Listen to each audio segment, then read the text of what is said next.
Shalom, shalom, bien-aimé de Jésus, soyez bénis, soyez bénis. Alors l'une des raisons pour lesquelles tu marches avec Dieu, c'est parce qu'il est le plus grand et le plus fort. Avec lui, personne ne peut te battre et tu peux vaincre n'importe quel adversaire. Mais quand malgré sa présence, tu restes impuissant et incapable de triompher comme Judas devant les chars des habitants de la plaine, la confusion s'installe. Mais comment échouer même dans un combat où Dieu est de notre côté? Alors méditons ensemble Juges chapitre 1, les versets 1 à 34 pour cerner ce qui s'est passé et tirer les leçons idoines. Versets 1 à 2. Après la mort de Josué, les enfants d'Israël consultèrent l'Éternel en disant: Qui de nous montera le premier contre les Cananéens pour les attaquer? L'Éternel répondit: Judas montera, voici j'ai livré le pays entre ses mains. Israël n'a pas abordé la guerre sans réfléchir, ils ont sagement consulté l'Éternel pour savoir comment débuter cette guerre. Et toi, prends-tu le temps de consulter Dieu et de te laisser orienter par lui? Mais il y a plus intéressant. Dieu veut que Judas monte en premier. Et derrière cette instruction se cache une leçon incroyable. Judas en hébreu c'est Yehuda qui signifie que l'Éternel soit loué. Alors en toute chose, ce que tu dois faire en premier c'est louer Dieu. Tu traverses des épreuves, c'est difficile, tu ne comprends rien, tu es à la recherche de solutions, fais monter avant tout une louange à ton Dieu. Car la guerre se gagne quand elle est précédée des louanges qui sont le siège de Dieu et qui font descendre sur la situation sa présence. Donc tout était bien parti pour Israël.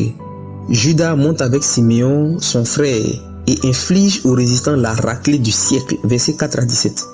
Pourtant, verset 19, l'Éternel fut avec Judas, mais il ne put chasser les habitants de la plaine parce qu'ils avaient des chars de fer.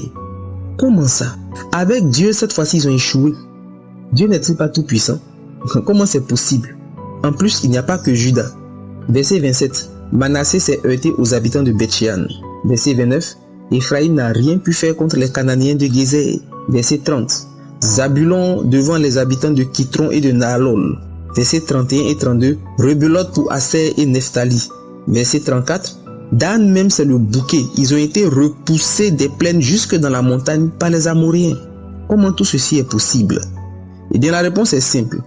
Elle vient du chapitre 2, les versets 1 à 3. Un envoyé de l'Éternel monta de Gilgal à Bokim et dit, maintenant il traduit la parole de l'Éternel, vous ne traiterez point alliance avec les habitants de ce pays, vous renverserez leurs autels, mais vous n'avez point obéi. J'ai dit alors, je ne les chasserai point devant vous. Israël n'a pas su dominer malgré la présence de Dieu à cause de la désobéissance. Ils n'ont pas été fidèles en accomplissant les instructions de l'Éternel. Alors il était là, certes, mais il n'a pas agi. Dans 1 Samuel, les chapitres 4 et 5, Israël affronte les Philistins et se font battre et arracher l'arche de l'alliance. Pourtant au pays des Philistins, Dieu les a frappés pendant 7 mois jusqu'à ce qu'ils fassent eux-mêmes retourner l'arche en Israël. Dans les deux cas, Dieu était là, mais le peuple a échoué. On comprend que la présence de Dieu est une chose, mais son action en est une autre. Et pour que Dieu agisse, il faut l'obéissance. Parce que tu sais que Dieu est là, tu crois que l'affaire est pliée et tu es négligent sur les instructions. Tu te dis que s'il est là, c'est que tu es approuvé et que tout va bien, sinon il ne serait pas avec toi. Mais aussi longtemps que tu vois les choses ainsi, tu es condamné à échouer malgré sa présence parce qu'il ne te prêtera pas sa force. Il va te regarder et te débattre seul.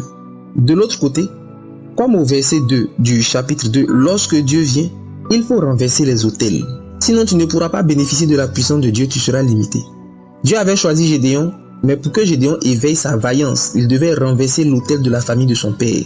Juges 6, versets 25 à 26. Et toi, quels sont les autels dans ta vie qui t'empêchent de bénéficier pleinement de la puissance de Dieu? Alors je prie pour toi, que le sang de Jésus te lave et brise les chaînes de la désobéissance au nom de Jésus. Qu'un esprit d'obéissance tombe sur toi et que ton cœur soit tout entier acquis à Jésus. Que tout autel qui est dans ton cœur soit brisé, reçois la délivrance et que tout ce qui était de la chair te soit en dégoût au nom de Jésus. Et que Jésus prenne toute la place dans ton cœur. Amen. Que Dieu te bénisse.